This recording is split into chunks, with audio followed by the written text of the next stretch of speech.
जब सिनेमा के पर्दे पर कोई एक्शन दृश्य चल रहा होता है, गाड़ियां दौड़ रही होती हैं या लोग भाग रहे होते हैं, तो वो पर्दा अपनी जगह से 1 इंच भी नहीं खिसकता। बिल्कुल, पर्दा तो बिल्कुल स्थिर रहता है। हाँ, और पर्दे के भीतर मौजूद पिक्सेल्स बस अनुक्रमिक रूप से अपनी ऊर्जा या रंग बदल रहे होते हैं, जिससे गति का एक बेहद पुख्ता भ्रम पैदा होता है।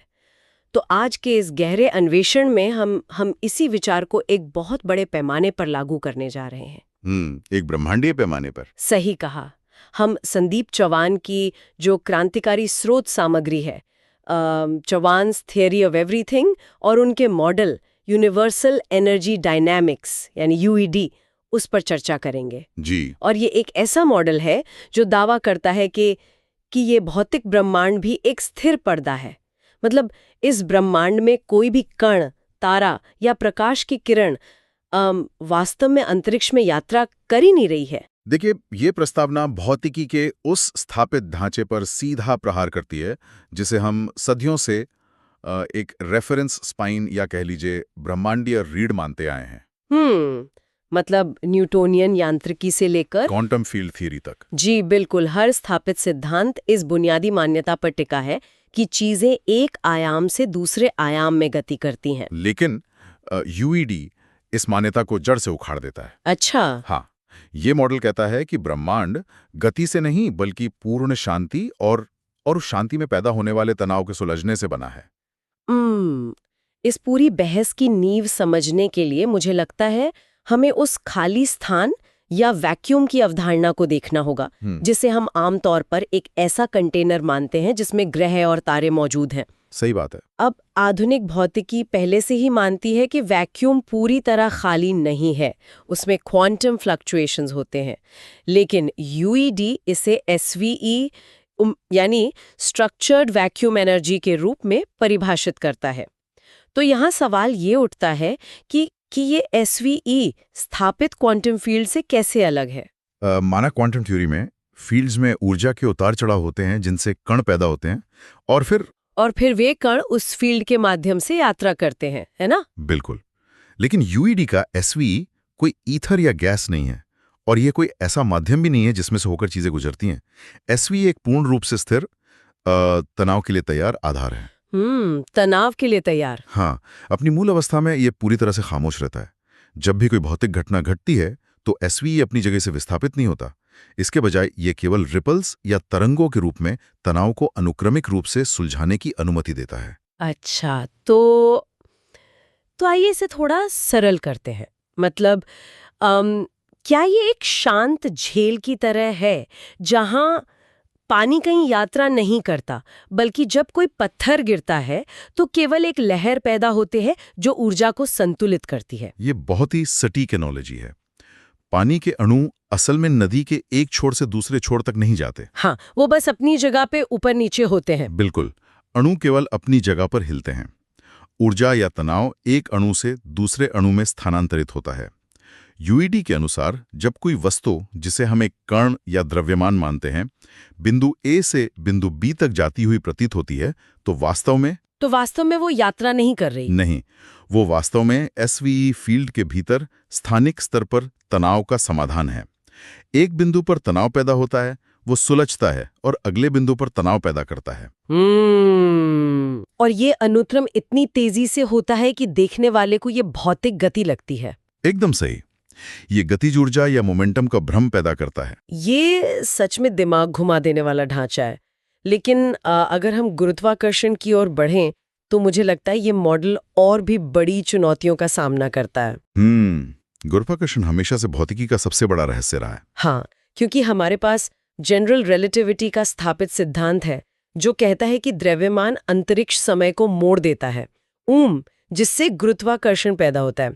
लेकिन यूईडी गुरुत्वाकर्षण को किसी खिंचाव या कर्व्ड स्पेस टाइम के रूप में पूरी तरह से नकारता है। हाँ, चौहान का मॉडल इसे एक रिपल ग्रेडियंट या एसवी फील्ड में ढलान कहता है।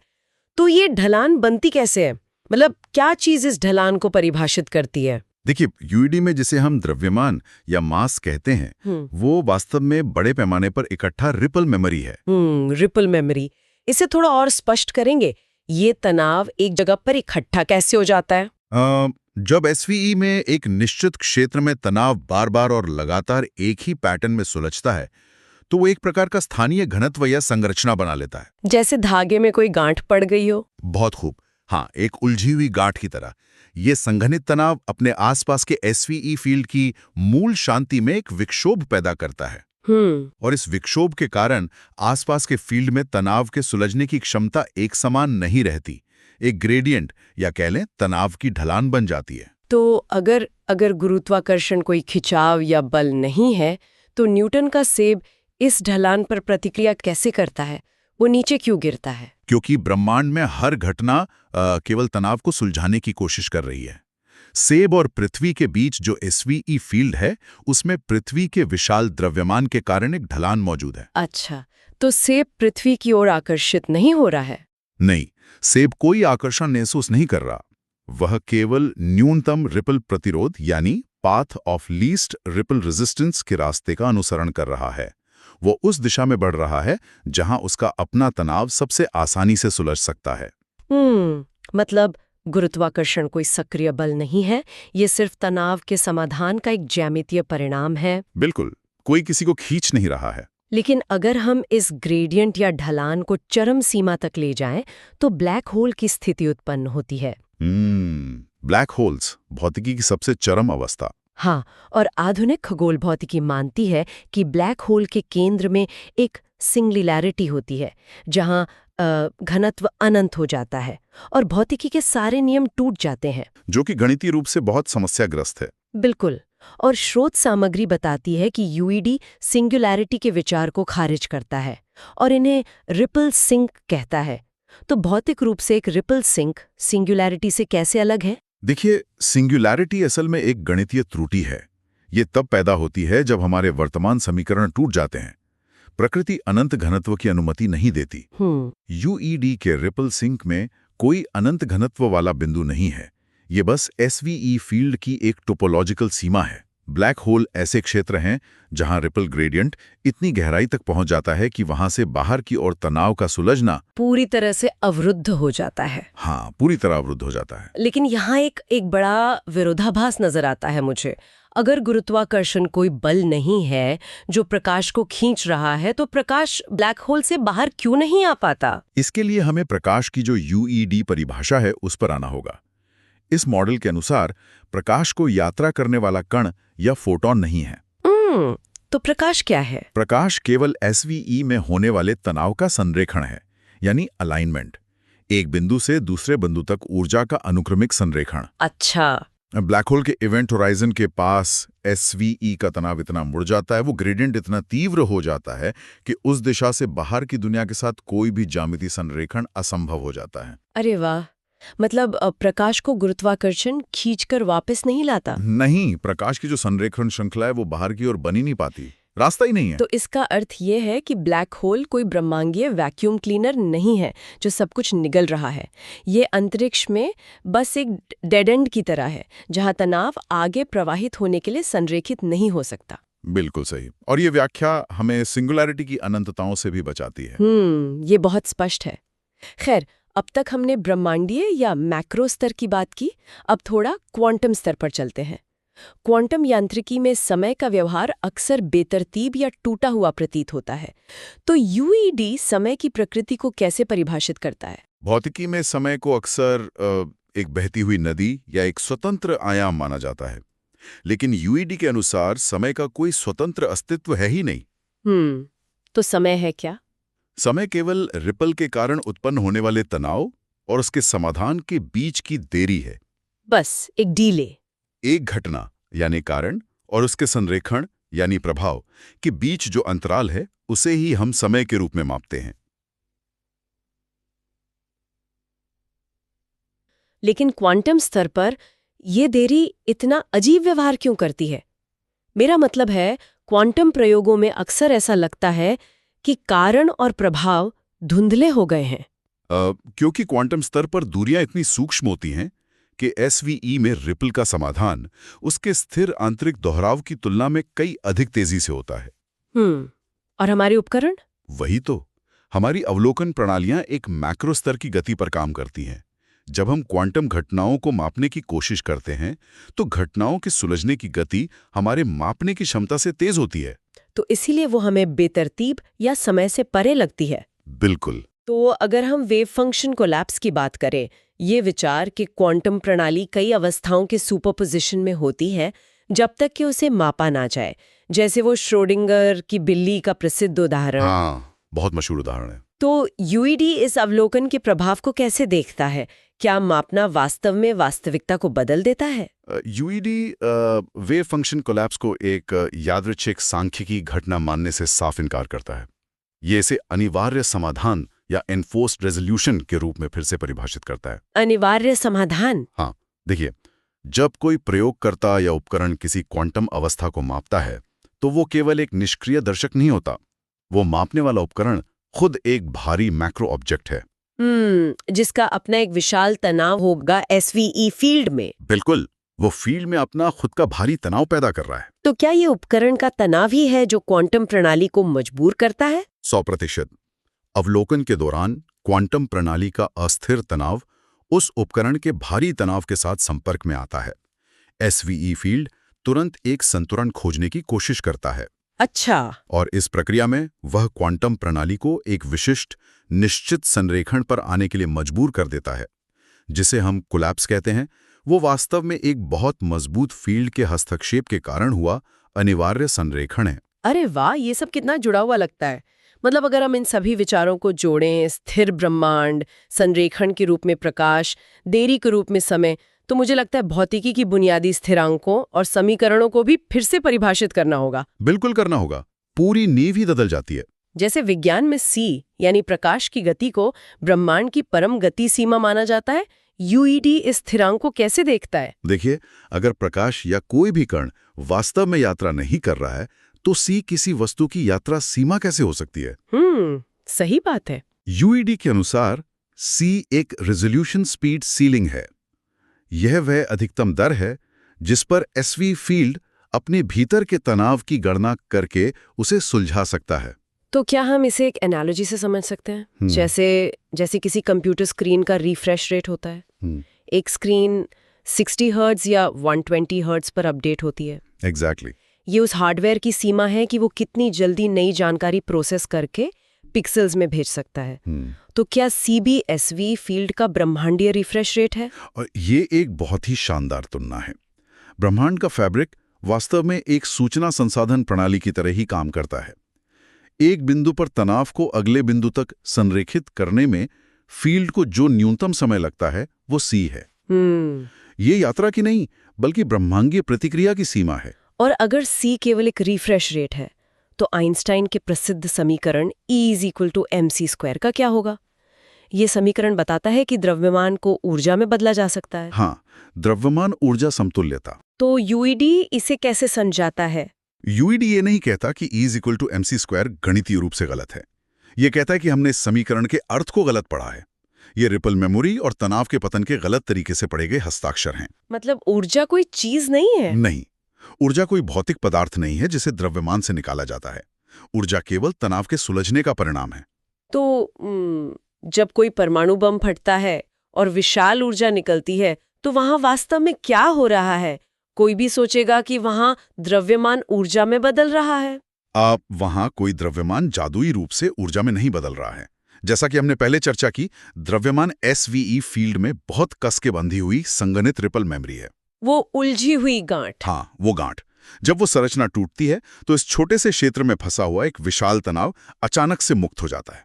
वो तनाव पूरे एसवीई फील्ड में तेजी से संरेखित होकर सुलझने लगता है। अच्छा। इस भारी मात्रा में होने वाले पुनर्संतुलन को ही हम ऊर्जा का विस्फोट कहते हैं।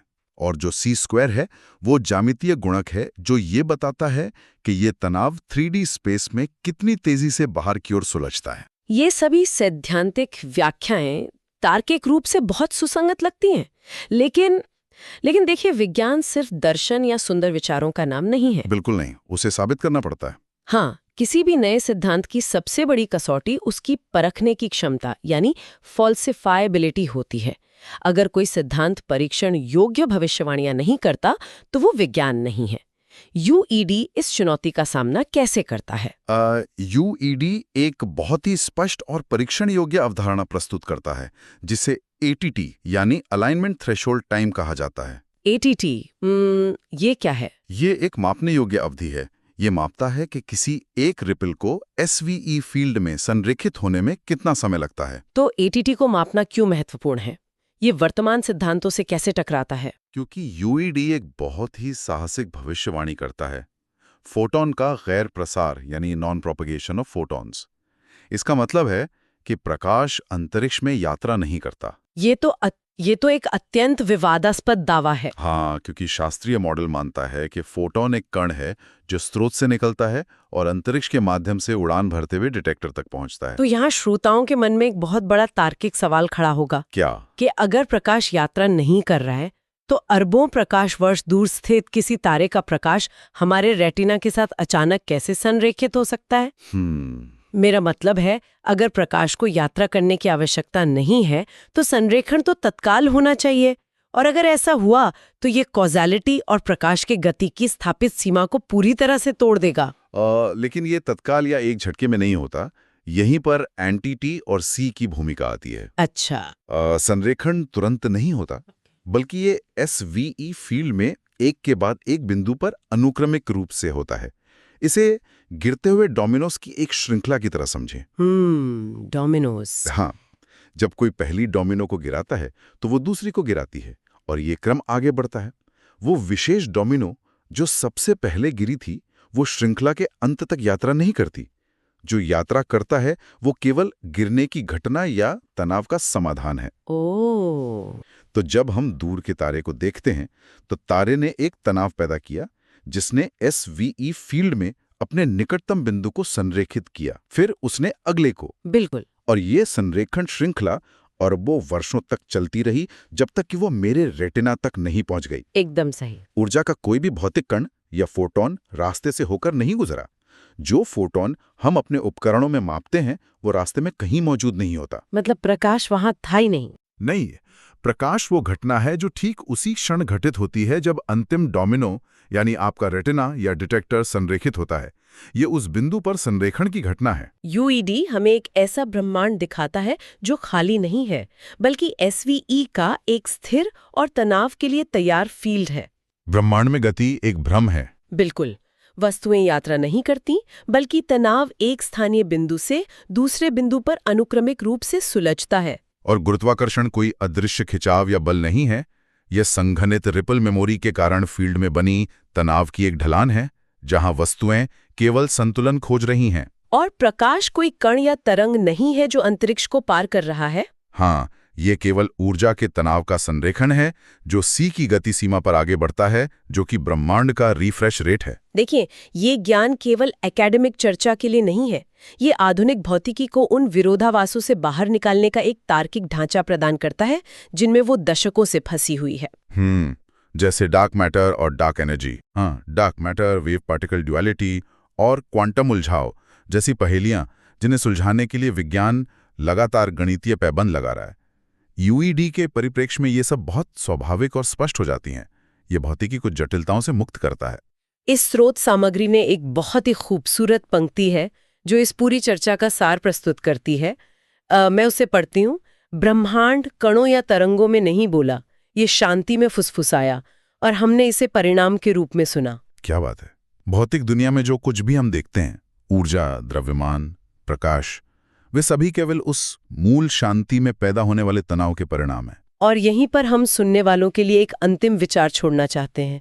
अगर भौतिक दुनिया में ऊर्जा, प्रकाश और गुरुत्वाकर्षण केवल एक स्थिर एसवीई फील्ड में तनाव के सुलझाने का परिणाम है, तो क्या हमारी मानव चेतना और हमारे विचारों पर भी यही नियम लागू नहीं होते? सोचने वाली बात है। क्या हमारे विचार, हमारी यादें और हमारी भावनाएं हमारे दिमाग में कहीं यात्रा कर रही हैं, या वे भी इस विशाल ब्रह्मांडीय फील्ड में उठने वाली वैसी ही लहरें हैं जो बस अपना संतुलन खोज रही हैं? अगली बार जब कोई नया और अप्रत्याशित विचार आपके दिमाग में कौंधे, तो एक पल के लिए रुक कर सोचिएगा कि क्या वो विचार बाहर से यात्रा करके आपके भीतर आया है, या उस अनंत एसवीई फील्ड में कोई तनाव बस आपके न्यूरॉन्स के साथ संरेखित हो गया है। क्या हम ब्रह्मांड को जानने वाले दर्शक हैं या हम स्वयं वो स्थिर पर्दा हैं जिस पर ब्रह्मांड खुद को सुलझा रहा है?